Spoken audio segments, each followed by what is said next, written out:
Então a gente vai ler em Efésios capítulo 2, versículo 8 e versículo 9, que diz assim: porque pela graça sois salvos, mediante a fé.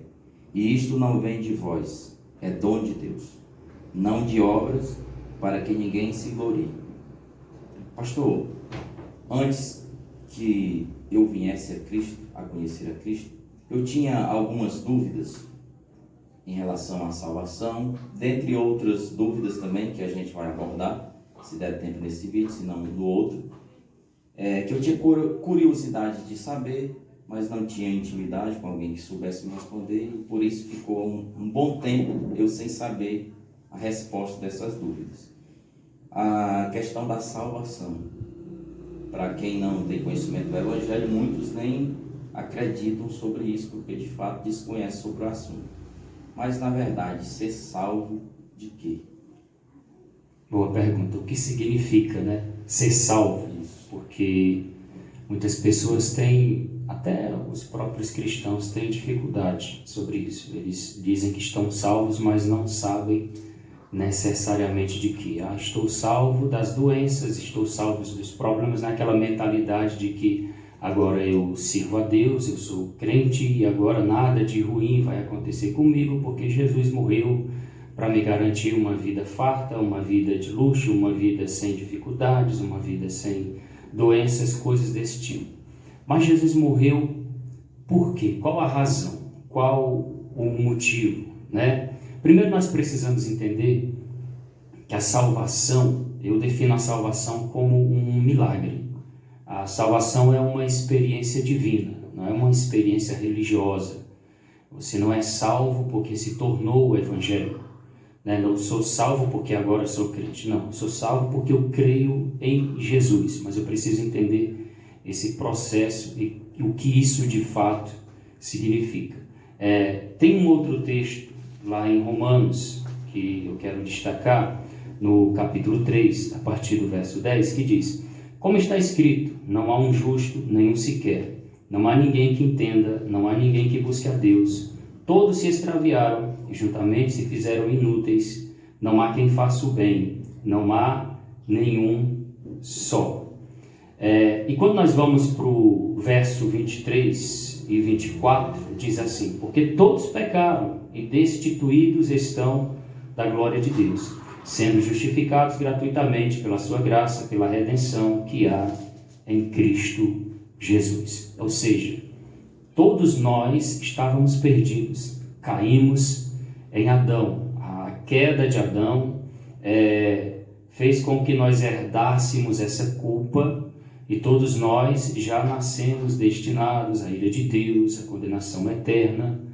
E como o apóstolo Paulo diz aqui em Romanos, todos se perderam, todos se extraviaram. Não há ninguém que faça o bem, não há nenhum sequer. Ou seja, ninguém é perfeito, todos nós estamos corrompidos e mortos espiritualmente e não temos possibilidade nenhuma de reação.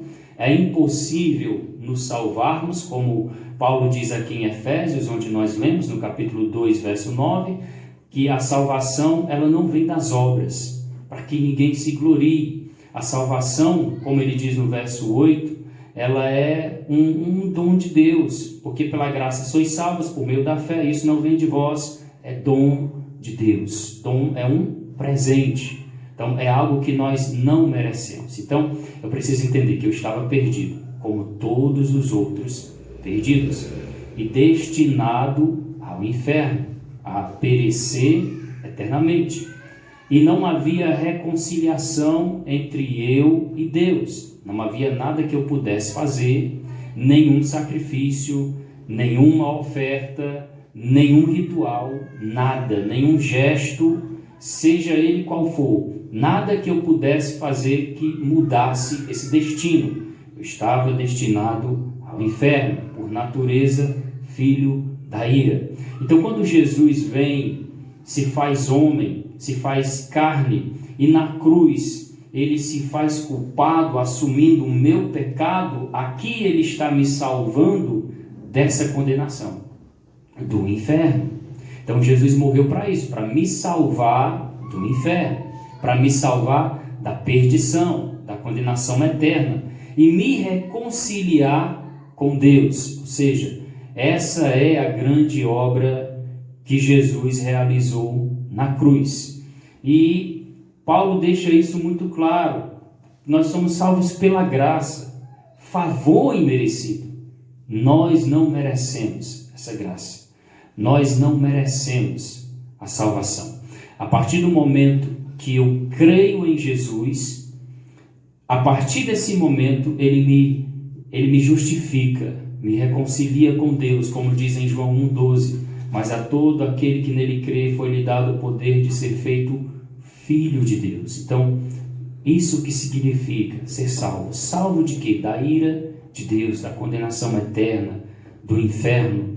E esse resgate, essa salvação acontece quando eu creio no sacrifício de Jesus, creio em Jesus como Senhor e Salvador da minha vida, da minha alma, porque foi para isso que Ele morreu na cruz. Mas eu sei que existem ainda muitas outras dúvidas sobre esse assunto. Eu entendi. Muito bem. Pastor, em relação às pessoas, a gente sabe que tem pessoas que nascem com um grau de maldade maior que outras pessoas, né? E muitas dessas pessoas acreditam que não precisam fazer parte de uma denominação, que não precisam ir à igreja, porque não matam, não roubam. Aquelas velhas desculpas, né, que eles dão. Então, nesse fato, no caso, todos estão de igual sentença perante Deus. Todos de igual modo. Todos necessitam dessa graça. E como ser atraído até essa graça? Como alcançar essa salvação? E o que essa salvação causa em mim? Causa em nós, no homem?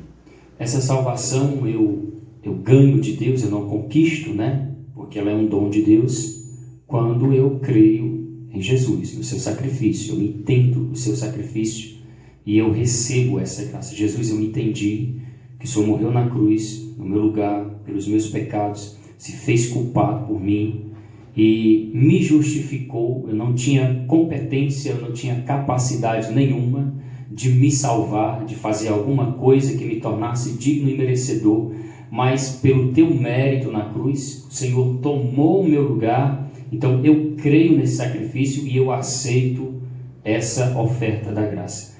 Então o que isso vai resultar? Porque a gente precisa entender a diferença entre quem é salvo e quem não é. Porque não é só se tornar membro da igreja, receber a carteirinha, ser membro da convenção e estou salvo. Não tem nada a ver com isso. O salvo é aquele que nasceu de novo. O salvo é aquele que teve a sua natureza transformada. Ele recebeu o Espírito Santo de Deus na sua vida. A sua mente foi mudada, o seu coração foi mudado. Ele passou por esse processo que é o milagre do novo nascimento. Como diz lá em Tito 3,5, nós somos lavados pela a lavagem da regeneração, uma obra do Espírito Santo. Eu entendi. E assim, a gente sabe que nem é preciso conhecer a Bíblia, mesmo pessoas que desconhecem sobre o assunto, conhecem testemunho de pessoas que aceitaram Jesus e mudaram de vida. Mas também conhecem muitas pessoas que aceitaram, se dizem aceitar Jesus, mas continuam da mesma forma. E tem alguma coisa que o homem pode fazer para facilitar essa salvação? Absolutamente nada. Nada. Nenhuma. Onde o homem se encontra hoje, onde ele está hoje, na forma de vida, no modelo de vida dele, Deus pode alcançar ele onde ele está? Pode, mas não que o homem precise fazer alguma coisa, né?